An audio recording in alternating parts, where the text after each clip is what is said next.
ನಾನು ಮಲಗಿದ್ದೆ ಬೆಳಗ್ಗೆ ಎದ್ದಾಗ ನನಗೆ ಈ ಕಿವಿ ಕೇಳ್ತಾ ಇಲ್ಲ ಅಂತ ಬರ್ತಾರೆ. ತುಂಬಾ ಪೇಷಂಟಿಗೆ ವರ್ಟಿಗೋ ಅಂತ ಬರ್ತಾರೆ, ತಲೆ ಸುತ್ತ ಬಂತು, ವಾಂತಿ ಬಂತು. ಸೊ ಅದು ಕಾಮನ್ ಆಗಿ ಬರುತ್ತೆ. ಬಟ್ ಹಿಯರಿಂಗ್ ಲಾಸ್ ಅದ್ರ ಜೊತೆ ಇರುತ್ತೆ, ಅದು ಗೊತ್ತಾಗಲ್ಲ. ಇನ್ ಬಿಟ್ವೀನ್ ನಮಗೆ ಕೋವಿಡ್ ಎಲ್ಲ ಬಂದ್ಮೇಲೆ there were instances where we saw ತುಂಬಾ ಜನ ಪೇಷಂಟ್ಸ್ಗೆ ಸಡನ್ ಹಿಯರಿಂಗ್ ಲಾಸ್ ಆಗೋದು. ಒಂದು ರೀಸೆಂಟ್ ಒಂದು ಪೇಷಂಟ್ ನಾವು ನೋಡಿದ್ವಿ. ಈ ಪೇಷಂಟ್ ಅಡಲ್ಟ್, ಅವ್ರು ಡಯಾಬಿಟಿಕ್, ಅವನಿಗೆ ಕಿವಿ ಇನ್ಫೆಕ್ಷನ್ ಆಗಿದೆ. ತಕ್ಷಣ ಅದು ಮೆನಿಂಜೈಟಿಸ್ಗೆ ಹೋಗಿದೆ, 2 ಕಿವಿ ಕೇಳ್ತಿಲ್ಲ. ಸಡನ್ ಆಗಿ ರೀಕನ್ಸ್ಟ್ರಕ್ಷನ್ ಮಾಡಕ್ ಆಗ್ಲಿಲ್ಲ ನನಗೆ. ಇಲ್ಲ ಇನ್ನರ್ ಇಯರಲ್ಲೂ ನನಗೆ ಡ್ಯಾಮೇಜ್ ಇದೆ, ಪರ್ಸೆಂಟೇಜ್ ಅಪ್ ಟು 60%, 70% ಲಾಸ್ ಇದೆ ಅಂದರೆ, ಇದು ನೋಡಿದ್ರೆ ಚೆನ್ನಾಗಿ ಕಾಣಲ್ಲ, ನೋಡಿದ್ರೆ ಏನು ಅನ್ಕೋತಾರೆ, ಅದು ಒಂದು ತಲೆಯಲ್ಲಿದೆ. ಎಲ್ಲರಿಗೂ ಇದೆ. ಸ್ವಲ್ಪ 3 ತಿಂಗಳು ಟೈಮ್ ಬಿಟ್ಟೆ, 6 ತಿಂಗಳು ಟೈಮ್ ಬಿಟ್ಟೆ ಅಂದರೆ ಅದು ಕ್ಲೋಸ್ ಆಗಿಬಿಡುತ್ತೆ. ಮಕ್ಕಳಿಗಿರಲ್ಲ, ಮಕ್ಕಳು ಅಪ್ಪ ಅಮ್ಮಂಗೆ ಜಾಸ್ತಿ ಇರುತ್ತೆ. ಮಕ್ಕಳು ಅಪ್ಪ ಅಮ್ಮಂಗೆ ಜಾಸ್ತಿ, ಯಾಕಂದರೆ ಜನ ನೋಡಿದವ್ರು ಏನು ಅನ್ಕೋತಾರೆ ಅಂತ. ಅವ್ರ ಗಿಲ್ಟ್ಗೆ ಆ ಮಗುಗೆ ಡಿಪ್ರೈವ್ ಮಾಡ್ತಾರೆ. ನನಗೆ ಬೇಜಾರಾಗ್ತಿದೆ ಅಂತ ನನ್ನ ಮಗು ಕೇಳಿಸ್ಕೋಬಾರ್ದು ಅಂತ ಏನಿಲ್ಲ ಅಲ್ಲ. ನನ್ನ ಮಗುಗೆ ಅಗತ್ಯ ಇದೆ, ಅದು ಮುಖ್ಯ. ನಾವು ಅದ್ರ ಬಗ್ಗೆ ಯೋಚನೆ ಮಾಡಬೇಕು. ನೋಡಿದವ್ರು ಏನು ಅನ್ಕೋತಾರೆ, ನಮ್ಮ ಸಂಬಂಧಿಕರಲ್ಲಿ ಯಾರಿಗೂ ಇಲ್ಲ, ನನ್ನ ಮಗುಗೆ ಬಂದ್ಬಿಟ್ಟಿದೆ. ಯಾರ್ಯಾರೋ ಏನೇನೋ ಟ್ರೀಟ್ಮೆಂಟ್ ಹೇಳೋದೆಲ್ಲ ಟ್ರೈ ಮಾಡ್ತಾರೆ. ಸೊ ಅದರಲ್ಲಿ you are losing out time. Educated family, they wanted to try. So 1 year delay ಮಾಡಿದ್ರು ಟ್ರೀಟ್ಮೆಂಟು. ಅಲ್ಲಿ ಹೋಗ್ಬಿಟ್ಟು ಅಪಾಯಿಂಟ್ಮೆಂಟ್ ತಗೊಂಡು ಅಲ್ಲೊಂದು 15 ದಿನ ಇದ್ದು ಎಲ್ಲ ಬಂದರು. Some of the causes are irreversible. Speech understanding is very poor. So ನಾನು ಕಲ್ತಿರೋ ಮಾತು, ಭಾಷೆ ಎಲ್ಲ ಸ್ಲೋಲಿ ಏನಾಗ್ತಾ ಇದೆ, ಡಿಪ್ರೈವ್ ಆಗ್ಕೊಂಡು ಹೋಗ್ತಾ ಇದೆ. ಸೊ ಡಿಪ್ರೈವ್ ಆಗ್ತಾ ಏನಾಗುತ್ತೆ, ನನ್ನ ಕ್ಲಾರಿಟಿ ಕಮ್ಮಿ ಆಗಿಬಿಡುತ್ತೆ ಸ್ಪೀಚ್. ನನಗೆ ಫೀಡ್ಬ್ಯಾಕೇ ಇಲ್ಲ. ಜಾಸ್ತಿ ದುಡ್ಡು ಕೊಟ್ಟಷ್ಟು ನನಗೆ ಬೆನಿಫಿಟ್ ಇದೆ ಅಂತ ಅರ್ಥ ಅಲ್ಲ ಅದು. ನೀವು ಎಷ್ಟೇ ದುಡ್ಡು ಕೊಡಿ, ಅದ್ರ ಬೆನಿಫಿಟ್ ಒಂದು ಲಿಮಿಟ್ ಇರುತ್ತೆ. ಹೆಡ್ಫೋನ್ ಹಾಕೋತೀನಿ, ಇಲ್ಲಿ ಏನೇನೋ ಕಲರ್ ಬ್ಲೂಟೂತ್ ಇದೆಲ್ಲ ಹಾಕೋತೀನಿ ಡಿವೈಸು, ಬಟ್ ಹಿಯರಿಂಗ್ ಏಡ್ ಹಾಕ್ಕೊಳ್ಳಲ್ಲ.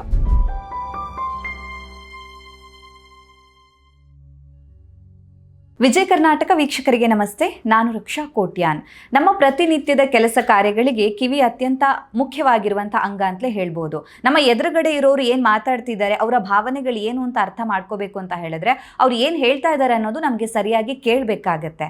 ಆದರೆ ಇತ್ತೀಚಿನ ದಿನಗಳಲ್ಲಿ ನಾವು ಬೇರೆ ಅಂಗದ ಬಗ್ಗೆ ಯೋಚನೆ ಮಾಡುವಷ್ಟು ನಮ್ಮ ಕಿವಿಯ ಬಗ್ಗೆ ಯೋಚನೆ ಮಾಡ್ತಾ ಇಲ್ಲ. ತುಂಬ ನೆಗ್ಲೆಕ್ಟ್ ಆಗಿದ್ದೇವೆ ಅಂತಲೇ ಹೇಳ್ಬೋದು. ಹಾಗಿದ್ರೆ ಒಂದು ವೇಳೆ ನಾವೇನಾದರೂ ಕಿವಿಯ ಸಾಮರ್ಥ್ಯವನ್ನು ಕಳ್ಕೊಂಡ್ವಿ ಅಂತ ಹೇಳಿದ್ರೆ, ಅಥವಾ ಕಿವಿ ಕೇಳದೇ ಇರುವಂಥ ಸಮಸ್ಯೆ ಬಂತು ಅಂತ ಹೇಳಿದ್ರೆ, ಅದು ಮುಂದೆ ಯಾವೆಲ್ಲ ಸಮಸ್ಯೆಗೆ ಎಡೆ ಮಾಡಿಕೊಡ್ಬಹುದು, ಇದಕ್ಕೆ ಚಿಕಿತ್ಸೆ ಯಾವ ರೀತಿಯಾಗಿರುತ್ತೆ. ಅದರಲ್ಲೂ ವಿಶೇಷವಾಗಿ ನಾವು ನೋಡೋದಾದ್ರೆ, ಮಕ್ಕಳಲ್ಲಿ ಈ ಸಮಸ್ಯೆ ಬಂತು, ಇನ್ನೂ ಜಗತ್ತನ್ನ ಸರಿಯಾಗಿ ಅರಿಯದೇ ಇರುವಂತಹ ಆ ಎಳೆ ವಯಸ್ಸಲ್ಲಿ ಈ ಸಮಸ್ಯೆಗಳು ಬಂದಾಗ ಅದನ್ನು ಯಾವ ರೀತಿಯಾಗಿ ಸರಿ ಮಾಡಬೇಕಾಗತ್ತೆ, ಇದಕ್ಕೆ ಚಿಕಿತ್ಸೆ ಹೇಗಿರುತ್ತೆ, ಈ ಎಲ್ಲ ವಿಚಾರದ ಬಗ್ಗೆ ಹೆಚ್ಚಿನ ಮಾಹಿತಿನ ತಿಳಿಸ್ಕೊಡೋದಕ್ಕೆ ಇವತ್ತು ನಮ್ಮ ಜೊತೆ ಇದ್ದಾರೆ doctor Vasanthi Anand, formerly associate professor, director of Manasa cochlear implant and ENT centre, Jayanagar, Bangalore. Doctor, ಕಾರ್ಯಕ್ರಮಕ್ಕೆ ಸ್ವಾಗತ. ನಮಸ್ಕಾರ. ನಮಸ್ತೆ ಡಾಕ್ಟರ್. ಈಗ ಕಿವಿಯ ಆರೋಗ್ಯದ ಬಗ್ಗೆ ನಾವಿವತ್ತು ಈ ಒಂದು ಕಾರ್ಯಕ್ರಮದಲ್ಲಿ ಮಾತಾಡ್ತಾ ಇದ್ದೀವಿ. ಸೊ ಹಾಗಿದ್ರೆ ಈಗ ಈ ಕಿವುಡುತನ ಇತ್ತು ಅಥವಾ ಕಿವಿ ಕೇಳಿಸದೇ ಇರುವಂತಹ ಸಮಸ್ಯೆ ಇತ್ತು ಅಂದಾಗ ಚಿಕಿತ್ಸೆ ಯಾವ ರೀತಿಯಾಗಿರುತ್ತೆ ಡಾಕ್ಟರ್? ಸೊ ಅಡ್ವಾನ್ಸ್ ಟೆಕ್ನಾಲಜಿಯಲ್ಲಿ ಟ್ರೀಟ್ಮೆಂಟ್ ಆಪ್ಷನ್ಸ್ ಯಾವ ರೀತಿಯಾಗಿರುತ್ತೆ ಅಂತ? ಆಕ್ಚುಲಿ ನಾನೊಂದು ಹೇಳಿದೆ, ಇನ್ನರ್ ಇಯರ್ ಬಗ್ಗೆ, ನಾನು ಅಡಲ್ಟ್ ಬಗ್ಗೆ ಹೇಳಿದೆ, ಎಲ್ಲಿ ಇಟ್ ಇಸ್ ಇರಿವರ್ಸಿಬಲ್ ಅಂತ. ಬಟ್ ಇನ್ ಬಿಟ್ವೀನ್ ನಮಗೆ ಕೋವಿಡ್ ಎಲ್ಲ ಬಂದಮೇಲೆ there were instances where we saw ತುಂಬಾ ಜನ ಪೇಷಂಟ್ಸ್ಗೆ ಸಡನ್ ಹಿಯರಿಂಗ್ ಲಾಸ್ ಆಗಿದೆ. There could be teenagers, they could be adults. ಈ ತರ ಸಡನ್ ಆಗಿ ನಾನು ಮಲಗಿದ್ದೆ ಬೆಳಗ್ಗೆ ಎದ್ದಾಗ ನನಗೆ ಈ ಕಿವಿ ಕೇಳ್ತಾ ಇಲ್ಲ ಅಂತ ಬರ್ತಾರೆ. So these are very important ನಮಗೆ, ಯಾಕಂದ್ರೆ ಇದು ರಿವರ್ಸಿಬಲ್. ಸೊ ಗೊತ್ತಾಗಿದ ತಕ್ಷಣ ನಾವು ಅದನ್ನ ಅಟ್ಲೀಸ್ಟ್ ಐಡೆಂಟಿಫೈ ಮಾಡಿ ಏನಕ್ಕಾಗಿದೆ ಅಂತ ಹೇಳಿ ಅದನ್ನ ಟ್ರೀಟ್ ಮಾಡಿದ್ರೆ ನಮಗೆ ಹಿಯರಿಂಗ್ ರಿವರ್ಸ್ ಮಾಡೋ ಚಾನ್ಸಸ್ ಇದೆ. ಸೊ ಅದು ತುಂಬಾ ಮುಖ್ಯ. ಸೊ ನಿಮ್ಗೆ ಸಡನ್ ಹಿಯರಿಂಗ್ ಲಾಸ್ ಆಯ್ತು, ಈ ಕಿವಿಯಲ್ಲಿ ಕೇಳಿಸ್ತಿತ್ತು, ಈ ಕಿವಿ ಸಡನ್ ಆಗಿ ಕೇಳ್ತಾ ಇಲ್ಲ ಇವಾಗ, ಇಲ್ಲಾಂದ್ರೆ ಮಮ್ಸ್ ಆಗುತ್ತೆ, ವೈರಲ್ ಇನ್ಫೆಕ್ಷನ್ ಇಂದಾನು ಕಿವಿ ಕೇಳೋ ಚಾನ್ಸಸ್ ಹೋಗ್ಬಿಡತ್ತೆ. ಈಗ ಮಧ್ಯೆ ತುಂಬಾ ಜನ ಮಕ್ಕಳಲ್ಲಿ ನಾವು ನೋಡಿದ್ವಿ, ಸ್ಕೂಲ್ಗೆ ಹೋಗ್ತಿರೋ ಮಕ್ಕಳು, ಫ್ಯಾಮಿಲಿಯಲ್ಲಿ ಎಲ್ಲರಿಗೂ ಮಮ್ಸ್ ಕಾಮನ್, ಫ್ಯಾಮಿಲಿಯಲ್ಲಿ ಎಲ್ಲರಿಗೂ ಬಂದಿದೆ, ಇದು ಇನ್ಫೆಕ್ಷಸ್ ಡಿಸೀಸ್. ಸೊ ಮಮ್ಸ್ ಆಗಿ ಎಲ್ಲ ಫ್ಯಾಮಿಲಿಯಲ್ಲಿ ಎಲ್ಲರಿಗೂ ಬಂದು ಹೋಗಿದೆ. ಇನ್ನೊಂದು ಮಗು 7ನೇ ಕ್ಲಾಸ್ ಮಗು ಬೆಳಗ್ಗೆ ಎದ್ದಿದೆ, 2 ಕಿವಿ ಕೇಳ್ತಿಲ್ಲ ಅದಕ್ಕೆ. So these and some of the viral infections are again irreversible. Okay. So ಕೆಲವೊಂದು ರಿವರ್ಸಿಬಲ್, ಕೆಲವೊಂದು ಇರಿವರ್ಸಿಬಲ್. ಸೊ ನಿಮಗೆ ಸಡನ್ ಲಾಸ್ ಆದಾಗ ಆದಷ್ಟು ಬೇಗ just go meet ENT surgeon and an audiologist and get the evaluation. Treatment ಬೇಕಾ ತಕ್ಷಣ treatment ಮಾಡಿಸ್ಕೊಳ್ಳಿ, ಅಲ್ಲಿ ನಮ್ಗೆ ಆಪ್ಷನ್ಸ್ ಇದೆ. ಓಕೆ. ಸೊ ಬೆಸ್ಟ್ ಆಪ್ಷನ್ ಅಂತ ಹೇಳಿದ್ರೆ, ಈ ತರ ಕಿವಿ ಕೇಳಿಸ್ತಾ ಇಲ್ಲ ಅಂದಾಗ ಫಸ್ಟ್ ಹೋಗಿ ಕಿವಿಯ ಡಾಕ್ಟರ್ ಹತ್ರ ತೋರಿಸ್ಕೊಳ್ಳಿ. ಮನೆಯಲ್ಲಿ ನಾವೇ ಎಣ್ಣೆ ಹಾಕೋದು ಅಥವಾ ಏನೋ ಒಂದು ಸೊಲ್ಯೂಷನ್ ಹಾಕೋದು, ಹೋಮ್ ರೆಮಿಡೀಸ್ ಅನ್ನ ಟ್ರೈ ಮಾಡಬಾರ್ದು ಅಂತ. ಯಾಕಂದ್ರೆ ಒಂದು ಸತಿ ಕಣ್ಣು ಕಿವಿ ಅನ್ನುವಂಥ ಇರುವಂತಹ ಸೆನ್ಸಿಟಿವ್ ಪಾರ್ಟ್ ಅಲ್ಲಿ ಪ್ರಾಬ್ಲಮ್ ಬಂತು ಅಂತ ಹೇಳಿದ್ರೆ ಮತ್ತೆ ಅದನ್ನ ಸರಿ ಮಾಡೋದಕ್ಕೆ ತುಂಬಾನೇ ಕಷ್ಟ ಆಗ್ಬೋದು. ಈಗ ಚರ್ಮದ ಏನೋ ಒಂದ್ ಪದರ ಹೋಯ್ತು ಅಂದಾಗ ಮತ್ತೆ ಗ್ರೋತ್ ಆಗುತ್ತೆ, ಬೆಳೆಯುತ್ತೆ. ಬಟ್ ಕಿವಿಯಲ್ಲಿ ಕಣ್ಣಲ್ಲಿ ನಾವು ಆತರ ಮಾಡೋದಕ್ಕೆ ಸಾಧ್ಯ ಆಗೋದಿಲ್ಲ. ಇರೋದು ಎರಡೇ ಕಿವಿ ಎರಡೇ ಕಣ್ಣು ಅನ್ನೋ ತರ. ಎರಡು ಮುಖ್ಯ. ಹೌದು, ಎರಡು ಮುಖ್ಯ ಆಗುತ್ತೆ. ಸೊ ಈಗ ಕಿವಿ ಕೇಳಿಸಿರೋ ಸಮಸ್ಯೆಯಲ್ಲಿ ಒಂದು ವಿಚಾರವನ್ನ ನಾನು ಮರೆತೆ ಡಾಕ್ಟರ್. ಈಗ ಎರಡೂ ಕಿವಿನೂ ಅಟ್ ಎ ಟೈಮ್ ಕೇಳಿಸದೇ ಇರುವಂತ ಸಮಸ್ಯೆ ಬರುತ್ತಾ ಅಥವಾ ಒಂದು ಕಿವಿಯಲ್ಲಿ ಬರುತ್ತಾ ಅಂತ? ಯಾಕಂದ್ರೆ ಒಂದು ಕಿವಿ ಕೇಳಿಸ್ತಿಲ್ಲ ಅಂದ್ರೆ ಇನ್ನೊಂದು ಕಿವಿಯಲ್ಲಿ ಮ್ಯಾನೇಜ್ ಮಾಡ್ತಾರೆ ಎಲ್ಲರೂ. ಅಂದ್ರೆ ಅಷ್ಟು ಸೀರಿಯಸ್ ಆಗಿ ತಗೊಳ್ಳೋದು ಇಲ್ಲ, ಯಾಕಂದ್ರೆ ಏನೋ ಹೇಳ್ತಿದ್ದಾರೆ ಅನ್ನೋದು ಕೇಳಿಸ್ತಾ ಇದೆ ಅಲ್ವಾ. ಸೊ ಎರಡೂ ಕಿವಿಯಲ್ಲಿ ಸಮಸ್ಯೆ ಬರಬಹುದಾ? ಸೊ ಹೇಗೆ ಅಂತ? ಅದೇ sudden sensory neural hearing loss bilateral ಅಂತ ಹೇಳ್ತೀವಿ. ಒಂದು ವಯಸ್ಸಾದ್ಮೇಲೆ ನಾನು ಹೇಳ್ತೀನಿ ಅಂದ್ರೆ ಟ್ಯೂಮರ್ಸ್ ಇರುತ್ತೆ. ಟ್ಯೂಮರ್ ಅಂದಿದ ತಕ್ಷಣ ಗಾಬರಿ ಪಟ್ಕೊಳ್ಳೋದೇನಿಲ್ಲ, ಅದು ಕ್ಯಾನ್ಸರ್ ಥರ ಏನಿಲ್ಲ. ಬಟ್ ಕಿವಿ ಒಳಭಾಗದಲ್ಲಿ ನರ ಏನಿದೆ ಅಲ್ಲಿ ಸ್ವಲ್ಪ ತುಂಬ ಕಾಮನ್ ಇದೆ. We see quite often small growth ಬರುತ್ತೆ. ಆ ಗ್ರೋತ್ ಏನಾಗುತ್ತೆ, ನರನ ಕಂಪ್ರೆಸ್ ಮಾಡುತ್ತೆ. ಆ ನರನ ಕಂಪ್ರೆಸ್ ಮಾಡಿದ್ರೆ ನಮ್ದು ಹಿಯರಿಂಗ್ ಹೊರಟೋಗುತ್ತೆ. ಸೊ ಎರಡು ಕಿವಿ ಹಿಯರಿಂಗ್ ಲಾಸ್ ಕಾಮನ್ ಕಂಡೀಷನ್ಸ್ ಏನಾಗುತ್ತೆ ಅಂದರೆ ಅದೇ ಇನ್ನರ್ ಇಯರ್ ಅಲ್ಲಿ ಒಂದೊಂದ್ಸರಿ ಸ್ಮಾಲ್ ಟಿಶ್ಯೂ ಗ್ರೋತ್ ಆಗುತ್ತೆ. ಅದು ಗ್ರೋತ್ ಆಗಿ ನರನ ಕಂಪ್ರೆಸ್ ಮಾಡಿದ್ರೆ ಅದು ಯೂಶಲಿ ಎರಡು ಕಿವಿಗೆ ಬರೋ ಚಾನ್ಸಸ್ ಇರುತ್ತೆ. ಪ್ಲಸ್ ಇನ್ನೊಂದು ಏನಾಗುತ್ತೆ, ಹಿಯರಿಂಗ್ ಲಾಸ್ ಜೊತೆ ತುಂಬ ಪೇಷಂಟಿಗೆ ವರ್ಟಿಗೋ ಅಂತ ಬರ್ತಾರೆ. ತಲೆ ಸುತ್ತ ಬಂತು, ವಾಂತಿ ಬಂತು. ಸೊ ಅದು ಕಾಮನ್ ಆಗಿ ಬರುತ್ತೆ. ಬಟ್ ಹಿಯರಿಂಗ್ ಲಾಸ್ ಅದ್ರ ಜೊತೆ ಇರುತ್ತೆ, ಅದು ಗೊತ್ತಾಗಲ್ಲ. ಸೊ ಬರ್ತಾ ಓವರ್ ಫ್ಯೂ ಇಯರ್ಸ್ ಅಲ್ಲಿ ಎರಡು ಕಿವಿ ಕೇಳೋದು ಕಡಿಮೆ ಹಾಕೊಂಡು ಹೋಗುತ್ತೆ. ಸೊ ಅದು ತುಂಬಾ ಕಾಮನ್ ಇದೆ ಅಡಲ್ಟ್ ಅಲ್ಲಿ. ತಲೆ ಸುತ್ತು ಅಂದ್ರೆ ವರ್ಟಿಗೋ ವಿತ್ ಹಿಯರಿಂಗ್ ಲಾಸ್ ಅಂತ, ಅದು ಮೀನಿಯರ್ಸ್ ಅಂತ ಹೇಳ್ತೀವಿ. ಅದು ಎರಡು ಕಿವಿಯಲ್ಲಿ ಬರೋ ಚಾನ್ಸಸ್ ಇರುತ್ತೆ. ಪ್ಲಸ್ ಇನ್ನೊಂದು ಓಟೋಸ್ಕ್ಲಿರೋಸಿಸ್ ಅಂತ ಹೇಳ್ತೀವಿ. ಯಾವುದು ನಾನು ಹೇಳಿದೆ, ಮಿಡ್ಲ್ ಇಯರ್ ಅಲ್ಲಿ ಬೋನ್ ಮೂವ್ಮೆಂಟ್ ತುಂಬಾ ಮುಖ್ಯ. ಸೊ ಒಂದೊಂದ್ಸರಿ ಫ್ಯಾಮಿಲಿಯಲ್ಲೂ ಇಲ್ಲ ಪ್ರೆಗ್ನೆನ್ಸಿ ಟೈಮಲ್ಲಿ ತೊಂದರೆ ಅಂದ್ರೆ ಅದು ಹಿಸ್ಟ್ರಿ ಇದ್ದಾಗ ಬೋನ್ ಡೆಪಾಸಿಟ್ ಆದರೆ ಟ್ರಾನ್ಸ್ಮಿಷನ್ ಆಗಲ್ಲ ಒಳಗಡೆ ಕಿವಿಗೆ. ಬೋನಲ್ಲೇ ಫಿಕ್ಸ್ ಆಗೋಯ್ತು ಅಂದರೆ ಒಳಗಡೆ ಮೂವ್ಮೆಂಟ್ ಆಗಲ್ಲ. ಸೊ ಅವಾಗ ಕೂಡ ಹಿಯರಿಂಗ್ ಲಾಸ್ ಆಗೋ ಚಾನ್ಸಸ್ ಇದೆ. ಅಲ್ಲೂ ಕೂಡ ಎರಡು ಕಿವಿ ಹಿಯರಿಂಗ್ ಲಾಸ್ ಆಗೋ ಚಾನ್ಸಸ್ ಇರುತ್ತೆ. ಪ್ಲಸ್ ವೈರಲ್ ಇನ್ಫೆಕ್ಷನ್ಸ್, ಅದರಲ್ಲೂ ಎರಡು ಕಿವಿ ಹೋಗೋ ಚಾನ್ಸಸ್ ಇರುತ್ತೆ. ಡಿಪೆಂಡ್ ಅಪಾನ್ ಕಾಸ್ ಅಲ್ವಾ, ಯಾವ ಕಾರಣದಿಂದ ಬರ್ತಾ ಇದೆ ಅದರ ಮೇಲೆ ಡಿಪೆಂಡ್ ಆಗಿರುತ್ತೆ. ಈಗ ಒಂದು ರೀಸೆಂಟ್ ಒಂದು ಪೇಷಂಟ್ ನಾವು ನೋಡಿದ್ವಿ. ಈ ಪೇಷಂಟ್ ಅಡಲ್ಟ್, ಅವ್ರು ಡಯಾಬಿಟಿಕ್, ಅವನಿಗೆ ಕಿವಿ ಇನ್ಫೆಕ್ಷನ್ ಆಗಿದೆ. ತಕ್ಷಣ ಅದು ಮೆನಿಂಜೈಟಿಸ್ಗೆ ಹೋಗಿದೆ. ಎರಡು ಕಿವಿ ಕೇಳ್ತಿಲ್ಲ ಸಡನ್ ಆಗಿ. ಸೊ ಕೆಲಸ ಮಾಡಿ ಅನ್ಕಂಟ್ರೋಲ್ ಡಯಾಬಿಟಿಸ್ ಇಂದ ಈ ತರ ಆಗಿದೆ. ಕಿವಿ ಇನ್ಫೆಕ್ಷನ್ ಆಗಿ ಅನ್ಕಂಟ್ರೋಲ್ ಡಯಾಬಿಟಿಸ್ ಆಗಿ ಮೆನಿಂಜೈಟಿಸ್ ಹೋಗಿದೆ. ಮೆನಿಂಜೈಟಿಸ್ ಆಗಿ ಚಾನ್ಸಸ್ ತುಂಬಾ ಹೈ ಇದೆ. ಬಟ್ ಮೆನಿಂಜೈಟಿಸ್ ಆಗಿ ಹಿಯರಿಂಗ್ ಲಾಸ್ ಆದ್ರೆ ಅಂತೂ ನಮ್ಗೆ ಇನ್ನೂ ಕಷ್ಟ. That becomes N emergency for a cochlear implantation. Meningitis ಆಗಿದೆ, ಅದರಿಂದ ಹಿಯರಿಂಗ್ ಲಾಸ್ ಆಗಿದೆ ಅಂದ್ರೆ ಕಾಕ್ಲಿಯಾ ಒಳಗಡೆ ಇನ್ಫೆಕ್ಷನ್ ಆಗಿದೆ. ಸೊ ಕಾಕ್ಲಿಯಾ ನಮ್ಗೆ ಯಾಕೆ ಮುಖ್ಯ ಅಂದ್ರೆ ಅಲ್ಲಿಂದ ಸೌಂಡ್ ಟ್ರಾನ್ಸ್ಮಿಷನ್ ಆಗ್ತಾ ಇದೆ. ಅದಕ್ಕೆ ಇನ್ಫೆಕ್ಷನ್ ಆಗಿದೆ ಅಂದ್ರೆ ಅದನ್ನ ನಾವು ಆದಷ್ಟು ಬೇಗ ಟ್ರೀಟ್ ಮಾಡಬೇಕು. ಪ್ಲಸ್ ಅದಕ್ಕೆ ರಿವರ್ಸ್ ಆಗ್ತಾ ಇಲ್ಲ ಅಂದ್ರೆ ಇಂಪ್ಲಾಂಟ್ ಹಾಕ್ಲೇಬೇಕಾಗುತ್ತೆ. ಅವತ್ತು ನಾನು ಇಂಪ್ಲಾಂಟ್ ಹಾಕಲಿಲ್ಲ, ಸ್ವಲ್ಪ 3 ತಿಂಗಳು ಟೈಮ್ ಬಿಟ್ಟೆ, 6 ತಿಂಗಳು ಟೈಮ್ ಬಿಟ್ಟೆ ಅಂದರೆ ಅದು ಕ್ಲೋಸ್ ಆಗಿಬಿಡುತ್ತೆ. ಕ್ಲೋಸ್ ಆದರೆ for life we can not do anything. So that is one emergency. Meningitis ಆಗಿ ಹಿಯರಿಂಗ್ ಲಾಸ್ ಆದರೆ ಆದಷ್ಟು ಬೇಗ ಅಸೆಸ್ಮೆಂಟ್ ಮಾಡಿ ಕಾಕ್ಲಿಯರ್ ಇಂಪ್ಲಾಂಟ್ ಮಾಡಿಸ್ಕೊಳ್ಳೋದು ಮುಖ್ಯ. ಓಕೆ. ಸೊ ತುಂಬಾ ಜನರಿಗೆ ಈ ವರ್ಡ್ ಕೇಳಿದಾಗ ಏನಪ್ಪ ಹೊಸ್ತು ಅಂತ ಅನ್ನಿಸ್ಬೋದು. ಸೊ ಇದ್ರ ಬಗ್ಗೆ ಕಾಕ್ಲಿಯರ್ ಇಂಪ್ಲಾಂಟೇಷನ್ ಬಗ್ಗೆ ಸಿಂಪಲ್ ಆಗಿ ಜನರಿಗೆ ಅರ್ಥ ಆಗೋ ಥರ ಹೇಳೋದಾದ್ರೆ ಮ್ಯಾಮ್? ಈಗ ನಾನು ಅದೇ ಹೇಳಿದೆ, ಹಿಯರಿಂಗ್ ನನಗೆ ತುಂಬ ಮುಖ್ಯ ಅಂದರೆ 20 ಡೆಸಿಬಲ್ಸ್ ಬೇಕೇ ಬೇಕು ನನಗೆ ಹಿಯರಿಂಗು. ಸೊ ನಂದು ಎಷ್ಟು ಹಿಯರಿಂಗ್ ಲಾಸ್ ಇದೆ, ಯಾವ ಕಾರಣದಿಂದ ಅಂತ ತಿಳ್ಕೊಂಡ್ಮೇಲೆ ಅದಕ್ಕೆ ನಾವು ಕರೆಕ್ಷನ್ ಮಾಡೋಕ್ಕಾಗುತ್ತೆ ಅಂದರೆ ಮಾಡಬಹುದು, ಸರ್ಜಿಕಲಿ ಇಲ್ಲ ಮೆಡಿಕಲಿ. ಇಲ್ಲ ಥರ್ಡ್ ಥಿಂಗ್ ಅಂದರೆ ನಾವೇನು ಹೇಳ್ತೀವಿ, ಹಿಯರಿಂಗ್ ಏಡ್ಸು. ಸೊ ಯಾವುದು outer ear, middle ear surgically we can correct and bring the hearing back to normal. First option surgery ಆಗಿರುತ್ತಾ?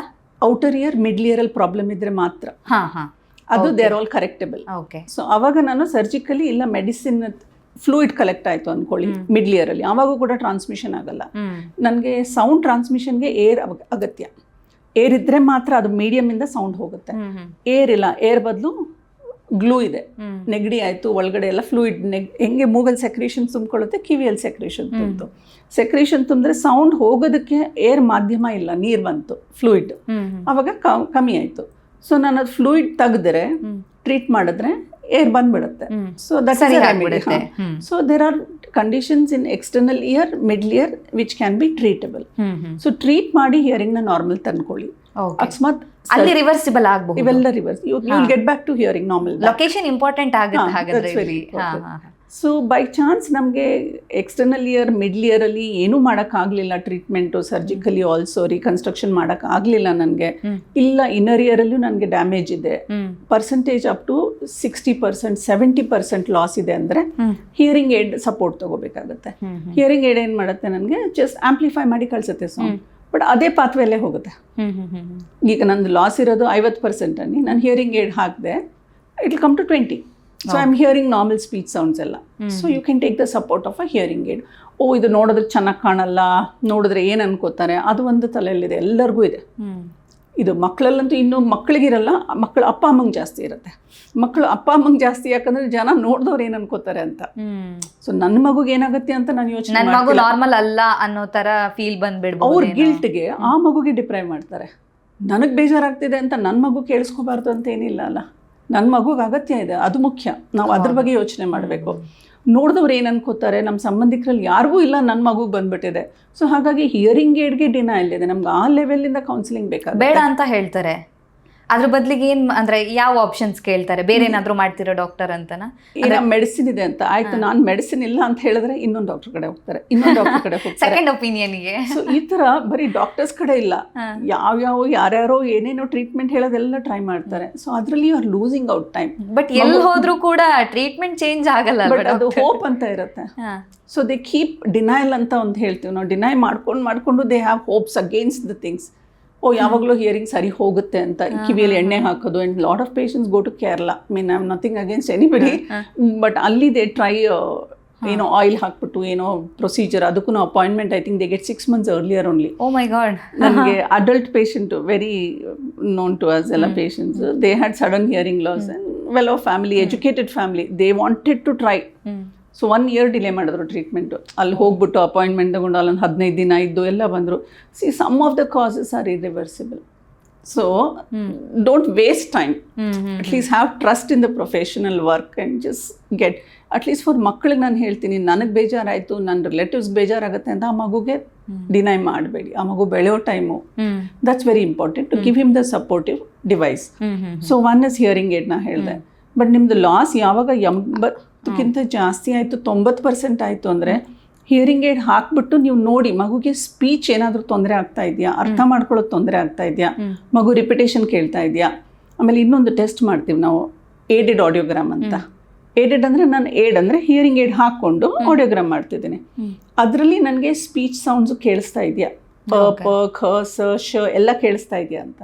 ಚೆನ್ನಾಗೆಲ್ಲ ಕೇಳಿಸ್ತಾ ಇದೆ ಅಂದರೆ ನನಗದು ಬೆನಿಫಿಟ್ ಕೊಡ್ತಾ ಇದೆ. ನಂಗೆ ಆ ಸೌಂಡ್ ಕೇಳಿಸ್ತಾ ಇಲ್ಲ ಅಂದರೆ ನನಗೆ ಹಿಯರಿಂಗ್ ಏಡ್ ಬೆನಿಫಿಟ್ ಕೊಡ್ತಾ ಇಲ್ಲ. ಯಾಕೆ ಕೊಡ್ತಾ ಇಲ್ಲ?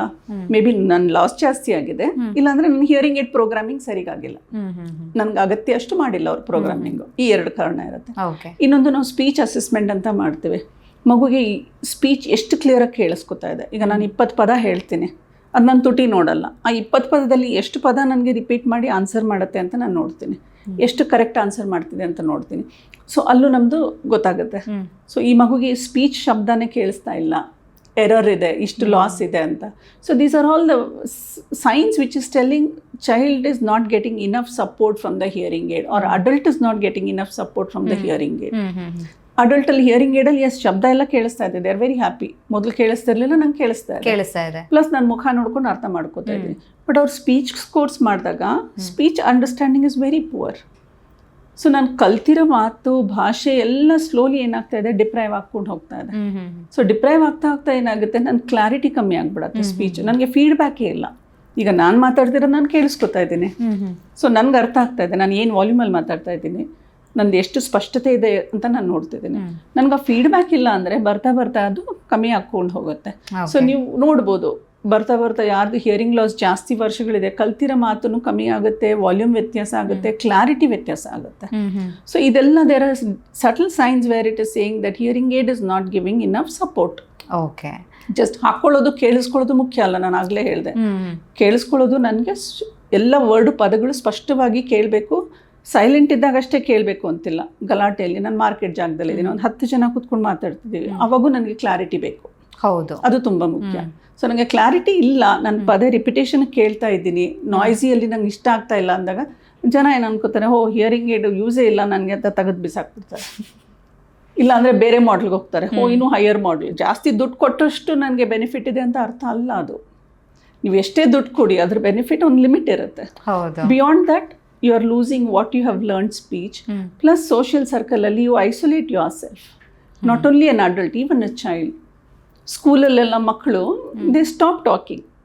ಇವ್ನಿಗೆ ನಾನು ಪದೇ ಪದೇ ಕೇಳಿದ್ರು ಅವ್ನು ಅರ್ಥ ಮಾಡ್ಕೋತಿಲ್ಲ ಅಂದಮೇಲೆ 3ನೇ ಸರಿ ಹೇಳ್ತಾನೆ, 4ನೇ ಸರಿ, 5ನೇ ಸರಿ ಅವಾಯ್ಡ್ ಮಾಡ್ತಾರೆ. They make a different group. So psychologically it affect a child. So it's very important. Hearing aid ಹಾಕಿರೋರು ಕೂಡ just get one aided audiogram plus speech course. ಅದ್ರಲ್ಲಿ ನಮ್ಗೆ ತಿಳಿಯುತ್ತೆ ಎಷ್ಟು ಬೆನಿಫಿಟ್ ಇದೆ, ನಾವು ಇನ್ನೇನು ಮಾಡಬಹುದು ಅಂತ. ಆಯಿತು, ನಮಗೆ ಹಿಯರಿಂಗ್ ಏಡಲ್ಲಿ ಬೆನಿಫಿಟ್ ಇಲ್ಲ, don't go for costlier. There is a level. There is an other option is cochlear implant. Cochlear implant ಅಂದ್ರೆ ಯಾವಾಗ ನಮ್ದು ಲಾಸ್ ಸಿವಿಯರ್ ಟು ಪ್ರಫೌಂಡ್ ಅಂದ್ರೆ ಇನ್ನರ್ ಇಯರ್ಸ್ ಅಲ್ಲಿ ಪ್ರಾಬ್ಲಮ್ ಆಗಿದೆ ಅಂತ. ನಮಗೆ ಡಿಗ್ರಿ ಸಿವಿಯರ್ ಟು ಪ್ರಫೌಂಡ್ ಅಂದ್ರೆ ಇನ್ನರ್ ಇಯರ್ ಪ್ರಾಬ್ಲಮ್ ಇದ್ರೆ ಮಾತ್ರನೇ ಇರುತ್ತೆ. ಮಿಡ್ಲ್ ಇಯರ್ ಎಕ್ಸ್ಟರ್ನಲ್ ಇದ್ರೆ 50% ಲಾಸ್, ಮ್ಯಾಕ್ಸಿಮಮ್ 60 ಮ್ಯಾಕ್ಸ್. ಅದ್ರ ಮೇಲೆ ಲಾಸ್ ಆಯಿತು ಅಂದರೆ ಇನ್ನರ್ ಇಯರ್ ಆಗೇ ಆಗಿದೆ ಅಂತ ಅರ್ಥ. ಸೊ ನಂಗೆ ಯಾವಾಗ ಲಾಸ್ ಸಿವಿಯರ್ ಟು ಪ್ರಫೌಂಡ್ ಅಂತ ಹೇಳ್ತೀವಿ, 80% ಮೇಲಿದೆ ಅಂತ ಹೇಳ್ತೀವಿ, it will be 100% sure that hearing aid will not give you enough support to understand speech. So you are not getting a feedback. ನಾವು ಕಲ್ತಿರೋದನ್ನು ಮರ್ತು ಹೋಗ್ತೀವಿ, ಬರ್ತಾ ಬರ್ತಾ ಕಷ್ಟ ಆಗುತ್ತೆ. ಸೊ ಅವಾಗ you need to consider cochlear implant ಅವಶ್ಯಕತೆ ಇದೆ ಅಂತ. ಸೊ ಅವಾಗ ನೀವು ಹೋಗಿ you need to meet a specialist, get all the assessment ಬೇಕಾಗಿರೋದು. ಕಾಕ್ಲಿಯರ್ ಇಂಪ್ಲಾಂಟ್ ಅಂದರೆ ಸರ್ಜಿಕಲಿ, ಇದು ಮಕ್ಕಳಿಗೆ ಮತ್ತೆ ದೊಡ್ಡವರಿಗೆ ಯಾರಿಗೆ ಬೇಕಾದ್ರೂ ಮಾಡ್ಬೋದು. ನಾನು 7 ತಿಂಗಳು ಮಗುಗೆ ಮಾಡಿದ್ದೀವಿ, 2 ಕಿವಿ ಮಾಡಿದ್ವಿ ಈಗ. ಪ್ಲಸ್ ವಯಸ್ಸಾದವರು ಅಂದರೆ 79 ವಯಸ್ಸವರಿಗೆ ಮಾಡಿದ್ದೀವಿ. ಸೊ ಯಾವ ಏಜಲ್ಲಿ ಬೇಕಾದರೂ ಮಾಡ್ಬೋದು, ಬಟ್ ಡಿಪೆಂಡ್ಸ್ ಆನ್ ನೀವು ಯಾವ ಏಜಲ್ಲಿ ಮಾಡಿದ್ದೀರಾ, ಏನು ಔಟ್ಕಮ್ ಕೊಡ್ಬೋದು ಅಂತಲೂ ನಾವು ಯೋಚನೆ ಮಾಡಬೇಕು. ಸ್ಪೀಚ್ ಇರೋರಿಗೆ ನಾನು 80ನೇ ವಯಸ್ಸಲ್ಲೂ ಮಾಡ್ಬೋದು, ಯಾಕಂದರೆ ಸ್ಪೀಚ್ ಇದೆ, ಕೇಳಿಸ್ಕೊಳ್ತಾರೆ, ಸ್ವಲ್ಪ ದಿನ ಥೆರಪಿ ಬೇಕಾಗುತ್ತೆ, ಅರ್ಥ ಮಾಡ್ಕೊಳ್ತಾರೆ, they will come back to routine. But ನನಗೆ ಹಿಯರಿಂಗ್ ಲಾಸ್ ಆಗಿದ್ದು 20ನೇ ವಯಸ್ಸಲ್ಲಿ. ನಾನು 40ನೇ ವಯಸ್ಸಲ್ಲಿ ಬಂದು ಸರ್ಜರಿ ಮಾಡಿಸ್ಕೊತೀನಿ ಅಂದರೆ 20 ವರ್ಷ ಡಿಪ್ರೈವೇಷನ್ ಆಗಿದೆ. ಸೊ 20 ವರ್ಷ ಬ್ರೈನ್ ಕಲ್ತಿರೋದೆಲ್ಲ ಮರ್ತೋಗಿದೆ. ನಾನು ಆಪ್ರೇಷನ್ ಮಾಡಿ ಹಾಕಿದ್ಮೇಲೆ ಮತ್ತೆ ನಾನು ಕಲಿಬೇಕಾಗುತ್ತೆ. ಬ್ರೈನ್ ಕಲಿಯೋದಕ್ಕೆ ಎಷ್ಟು ರೆಡಿ ಇದೆ ಆಗ ಇಲ್ಲ. So that is very important. Hearing loss ಆಗಿ ಆದಷ್ಟು ಬೇಗ ಮಾಡಿಸೋದು, ಯಾವ ಸ್ಟೇಜ್ ಅಲ್ಲಿ ಯಾವ ಕಂಡೀಷನ್ ಅಲ್ಲಿ ಬಂದಿದ್ದಾರೆ ಅನ್ನೋದು ತುಂಬಾ ಮುಖ್ಯ ಆಗುತ್ತೆ ಇಲ್ಲಿ ಅಂತ. ಸೊ ತುಂಬಾ ಡಿಪ್ರೈವೇಷನ್ ಲಾಂಗ್ ಆದ್ರೆ ಬೆನಿಫಿಟ್ ಇರುತ್ತೆ, ಕೇಳಿಸ್ಕೊತೀನಿ, ಬಟ್ ಅರ್ಥ ಮಾಡ್ಕೊಳ್ಳೋದು ಕಷ್ಟ ಆಗುತ್ತೆ ನನಗೆ. Okay okay. So it's very crucial. But again cochlear implant surgery ಅಂದಿದ ತಕ್ಷಣ ಹೆದರ್ಕೊಳ್ಳೋವಂಥದ್ದು ಏನೂ ಇಲ್ಲ. ಇದು ಡಿವೈಸ್ ಕಾಸ್ಟ್ಲಿ ಇರುತ್ತೆ ನಮಗೆ. They range from 6 lakhs to 20 lakhs each device. Doesn't mean that it's a complicated surgery. ಇದು ತುಂಬ ಎಕ್ಸ್ಪೆನ್ಸಿವ್ ಅಂದರೆ ತುಂಬ ಡೇಂಜರಸ್ ಸರ್ಜರಿ ಆ ಥರ ಏನಿಲ್ಲ. ಆ ಡಿವೈಸ್ ಬಿಕಾಸ್ ರಿಸರ್ಚ್ ಅಷ್ಟು ಹೋಗಿದೆ. ಈಗ ನಾನು 7 ತಿಂಗಳ ಮಗುವಲ್ಲಿ ಆಪ್ರೇಟ್ ಮಾಡಿ 2 ಕಿವಿಯಲ್ಲಿ ಡಿವೈಸ್ ಹಾಕಿದ್ದೀನಿ. ಈ ಮಗುದ ಲೈಫ್ ಸ್ಪ್ಯಾನ್ ನನಗೆ ಅಂದ್ಕೊಳ್ಳಿ 80 ವಯಸ್ಸು ಬದುಕುತ್ತೆ. ಸೊ 80 ವರ್ಷವರೆಗೂ ಇದು ಕೆಲಸ ಮಾಡಬೇಕು. ಯಾವುದೇ ಡಿವೈಸ್ ಅಷ್ಟು ಕೆಲಸ ಮಾಡಕ್ಕೆ ಒಂದ್ಸತಿ ಹಾಕಿದ್ರೆ ಅದು ಲೈಫ್ ಲಾಂಗ್ ಇರುತ್ತೆ ಅಂತನಾ? ಇಲ್ಲ, ಯಾವುದೇ ಡಿವೈಸ್ ಲೈಫ್ ಲಾಂಗ್ ಇರಲ್ಲ. ಬಟ್ ಐ ಎಕ್ಸ್ಪೆಕ್ಟ್ ಅಟ್ಲೀಸ್ಟ್ 30 ವರ್ಷ, ಮ್ಯಾಕ್ಸಿಮಮ್ 30 ವರ್ಷ ಅಟ್ಲೀಸ್ಟ್ ಅಷ್ಟಾನ ಬೇಬಿಯಲ್ಲಿ ಹಾಕಿದ್ರೆ ಒಂದು 30 ವರ್ಷ at least 30 years let it work ಅಂತ ಹೇಳ್ತೀವಿ. ಸೊ ಆ ಡಿವೈಸ್ ಅಷ್ಟು ಕೆಲಸ ಮಾಡಬೇಕು ಅಂದರೆ ಯಾವುದೇ ನಾವು ಫೋನ್ ತೊಗೊಳ್ಳಿ, ಇಷ್ಟು ಕಾಸ್ಟ್ಲಿ ಫೋನ್ ತೊಗೋತೀವಿ, ಏನೇ ಡಿವೈಸ್ ತೊಗೊಂಡ್ರು you know very well daily ಯೂಸೇಜಲ್ಲಿ ಹೋಗುತ್ತೆ. ಸೊ ಈ ಡಿವೈಸ್ನು ಹೋಗುತ್ತೆ. ಮತ್ತೆ ತಿರ್ಗಾ ಇಂಪ್ಲಾಂಟ್ ಮಾಡ್ತೀರಾ? ಸರ್ಜರಿಯಲ್ಲಿ ಇಟ್ಸ್ ಸಿಂಪಲ್ ಸರ್ಜರಿ. ಈ ಇಂಪ್ಲಾಂಟ್ ತೆಗೆದ್ಬಿಟ್ಟು ಹೊಸದು ಹಾಕ್ತೀವಿ. Plus technology keeps changing. ಮಕ್ಕಳು ದೊಡ್ಡವರು ಆಗಿರ್ತಾರೆ, ಅವಾಗ ಇನ್ನೇನೋ ಹೊಸ 30 ವರ್ಷಕ್ಕೆ ಮತ್ತೆ ಇನ್ನೇನು ಟೆಕ್ನಾಲಜಿ ಬಂದಿರುತ್ತೆ. ಸೊ ಅವಾಗ ಪೇರೆಂಟ್ಸೇ ಬಂದು ಕೇಳ್ತಾರೆ ನಮಗೆ ಹೊಸ ಇಂಪ್ಲಾಂಟ್ ಹಾಕಿ, because you have more. And adult himself may ask I need the latest ಅಂತ. Or a day may come where everything is inside, it is not visible. So while what we have, let us use ಹೊರಗಡೆ ಕಾಣದೇ ಇರಬಹುದು, ಒಳಗಡೆ ಏನ್ ಬೇಕಾದ್ರೂ ಹಾಕಿ device, but ಹೊರಗಿನ ಜಗತ್ತಿಗೆ ನನಗೆ ಕಿವಿ ಸರಿ ಇಲ್ಲ ಅನ್ನೋದು ಗೊತ್ತಾಗಬಾರ್ದು ಅನ್ನೋದು. ದೊಡ್ಡ ಹೆಡ್ಫೋನ್ ಹಾಕೋತೀನಿ, ಇಲ್ದಿದ್ ಏನೇನೋ ಕಲರ್ ಬ್ಲೂಟೂತ್ ಇದೆಲ್ಲ ಹಾಕೋತೀನಿ ಡಿವೈಸ್, ಬಟ್ ಹಿಯರಿಂಗ್ ಏಡ್ ಹಾಕೊಳ್ಳಲ್ಲ, ಇಂಪ್ಲಾಂಟ್ ಹಾಕೊಳ್ಳಲ್ಲ. ಅದೊಂದು ಇಟ್ಸ್ ಅವರ್ ಮೈಂಡ್ ಸೆಟ್ ಅಷ್ಟೇ. I think we should come out from that. ಅಷ್ಟೇ, ಏನಿಲ್ಲ. ಈ glasses we wear it proudly. ಅದೊಂದು ಟ್ರೆಂಡ್ ಅನ್ನೋ ತರ ಆಗ್ಬಿಟ್ಟಿದೆ. Hearing also is becoming compared to what when I started 10 ವರ್ಷ ಹಿಂದೆ. ಈಗ ಪೇರೆಂಟ್ಸ್ ಆರ್ ಕಮಿಂಗ್. 10 ವರ್ಷ ಹಿಂದೆ I wouldn't have thought of 7 ತಿಂಗಳ ಮಕ್ಕಳಿಗೆಲ್ಲ ಬಂದು ಮಾಡ್ತಾರೆ ಅಂತ. ಈಗ parents are coming for us. 4 monthsಗೆಲ್ಲ ಮಕ್ಕಳು ಬರ್ತಿದ್ದಾರೆ. ಈಗ ಅಡಲ್ಟ್ಸು ಬಂದು ಮಾಡಿಸ್ಕೊತಿದ್ದಾರೆ. They very happy. They back into the system. College going kids are there. Hearing loss ಇದೆ, as they come, they get the surgery. It's 24 hours admission ಹಾಸ್ಪಿಟ್ಲಲ್ಲಿ. ಇವತ್ತು ಬೆಳಗ್ಗೆ ನಾನು ಅಡ್ಮಿಟ್ ಆಯಿತು ಅಂದರೆ ಅಡಲ್ಟ್ ಇದ್ದರೆ ಸರ್ಜರಿ ಮಾಡಿ ನೆಕ್ಸ್ಟ್ ಬೆಳಗ್ಗೆ ಮನೆಗೆ ಹೋಗ್ತಾರೆ. They are walking, they are not dependent on any one. Just have A dressing. Okay. And as a parent also ಮಗುವಿಗೆ ಸರ್ಜರಿ ಯಾಕಪ್ಪ ಬೇಕು, ನಾನು ಹಿಯರಿಂಗ್ ಏಡಲ್ಲಿ ನೋಡ್ತೀನಿ ಅಂತ ಇರೋರು ಇದ್ದಾರೆ, ಬಟ್ ಸರ್ಜರಿ ಅಗತ್ಯ ಇದೆ ಕಲಿಯೋದಕ್ಕೆ. ಆ್ಯಂಡ್ ಮಗುಗೂ ಕೂಡ ಸೇಮ್, ನಾವು ಹಿಂದಿನ ರಾತ್ರಿ ಅಡ್ಮಿಟ್ ಮಾಡ್ತೀವಿ, ಬೆಳಗ್ಗೆ ಸರ್ಜರಿ ಮಾಡಿ ಸಾಯಂಕಾಲ ಮಗು ಎದ್ದು ಓಡಾಡ್ತಿರುತ್ತೆ, ನಾರ್ಮಲ್ ಊಟ ಮಾಡುತ್ತೆ, ಮಾರನೇ ದಿನ ಮನೆಗೆ ಹೋಗುತ್ತೆ. So parents need not fear. ನಾವು ಬ್ರೈನ್ವರೆಗೂ ಹೋಗೋದೇ ಇಲ್ಲ, ಬರೀ ಕಿವಿಯಲ್ಲಿ ಹಾಕ್ತೀವಿ, ಕಿವಿಯಿಂದ ಒಳಭಾಗದಲ್ಲಿ ಹೋಗುತ್ತೆ, ಅದರಿಂದ ಏನೂ ತೊಂದರೆ ಆಗಲ್ಲ ಲೈಫಲ್ಲಿ ಮಕ್ಕಳಿಗೆ.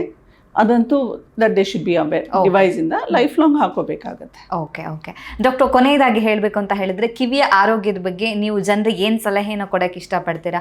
ಅದರಲ್ಲೂ ಇತ್ತೀಚಿನ ದಿನಗಳಲ್ಲಿ ಯುವಕರು ಹೆಚ್ಚಾಗಿ ನೀವು ಹೇಳಿದ್ರೆ ಆಗಲೇ ಮಾತಾಡ್ತಾ ಇಯರ್ಫೋನ್ಸನ್ನು ಜಾಸ್ತಿ ಯೂಸ್ ಮಾಡ್ತಾರೆ, ಅದು ಒಂದು ಮುಖ್ಯ ಕಾರಣ ಆಗಿರ್ಬೋದು ಅಂತ. ಸೊ ಇಲ್ಲಿ ಒಂದು ಡೌಟ್ ಬರುತ್ತೆ, ಸೊ ಬ್ಲೂಟೂತ್ ಬೆಟರಾ ಅಥವಾ ವಯರ್ಡ್ ಇಯರ್ಫೋನ್ ಬೆಟರಾ ಅಂತ. ಸೊ ಅದು ಒಂದು ಡೌಟ್ ಕ್ಲಾರಿಫೈ ಮಾಡಿ, ಹಾಗೇನೆ ಟಿಪ್ಸ್ ಏನಾದರೂ ಫೈನಲಿ ಕೊಡೋಕೆ ಇಷ್ಟಪಡೋದಾದ್ರೆ. See, I think more than the trend, what is useful to the ear, what can take care of your ear. As we say, hearing health is very important. So use headphones, that will be better than an earbud. And any wired is always better because that is an electrical stimulation, wired iddaga. ನೀವು wired ತೆಗೆದ್ಬಿಟ್ಟು ನೀವು Bluetooth accessory ಆ ಥರ ತೊಗೊಂಡಾಗ ನಿಮ್ಗೆ ಏನಾಗುತ್ತೆ, ಇದೆಲ್ಲ radio frequency long ರನ್ನಲ್ಲಿ ಡ್ಯಾಮೇಜ್ ಆಗೇ ಆಗುತ್ತೆ. Though it is minimal but there is. ಆಮೇಲೆ continuous usage of earphones or headphones or any noise for that matter is harmful to the inner ear because it does get fatigue. So ನೀವು continuous ಇದೊಂದು ಈಗ ಒಂದಿದೆ 60-60 ಅಂತ ಹೇಳಿ 60 minutes you can use at a stretch. ಅಂದರೆ take a break, 15 minutes break ತಗೊಳ್ಳಿ, allow the cells to regain. You can't just torture them. Take a break of 15 minutes, then you can get back to your routine of using a headphones or whatever, and make sure your decibels you keep 60% of your maximum limit. ಈಗ ನಿಮ್ಮ headphones ಏನು limit ಇದೆ ಅದರದ್ದು 60% ಇಟ್ಕೊಳ್ಳಿ, so that there is no loudness. ನಿಮಗೆ loudness ಅಂದರೆ 80 decibels ಮೇಲೆ ಹೋಯಿತು ಅಂದರೆ it is going to damage for sure. ಇವತ್ತು ನಿಮಗೆ ಗೊತ್ತಾಗಲ್ಲ, ಯಾಕಂದರೆ that happens gradually. So over few years ಆಗುತ್ತೆ. But every loud sound above 85 decibels is a source of damage.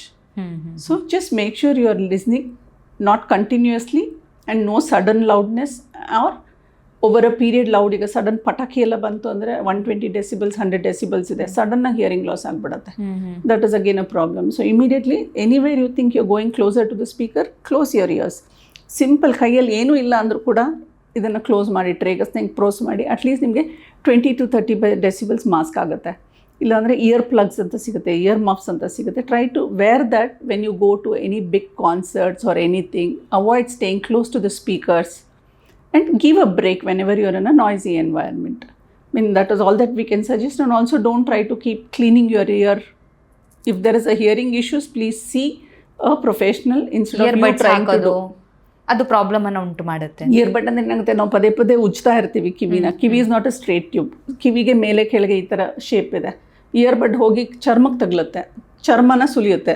So ಅದರಿಂದ ಕಿವಿ ನೋವು ಬರುತ್ತೆ, ಪ್ಲಸ್ ಇಚ್ಚಿಂಗ್ ಆಗುತ್ತೆ. ಮತ್ತೆ ಇಯರ್ಬಡ್ ಹಾಕ್ತೀವಿ, ಇಚ್ಚಾಗ್ತಾ ಇದೆ ಅಂತ ಹೇಳಿ, ಮತ್ತೆ ಒಂದು ಲೇಯರ್ ಹೋಗುತ್ತೆ. So it is not anything of use. So wax ಇದೆ ಅಂದರೆ once in 6 months you can go meet a professional and get it cleaned.